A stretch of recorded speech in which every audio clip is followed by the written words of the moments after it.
Welcome to the Slop Farm. Enjoy the video. You begin by confirming your iPhone and iOS version so you know which menu labels you'll see. This saves time. Once unlocked, make sure you can access Settings or Notification Center without interruptions. Now tap Settings, then tap Notifications to find alerts.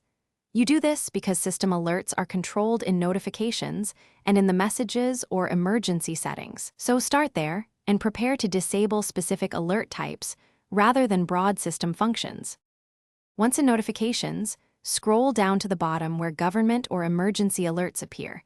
This location varies by iOS version, so look carefully.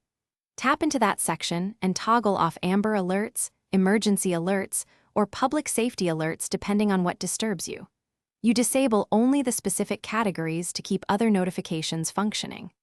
After toggling, lock and unlock the phone to force settings refresh. This ensures the alert service stops delivering those tones immediately. To finish, restart the device to ensure the new settings are applied system-wide. This clears cached notification states.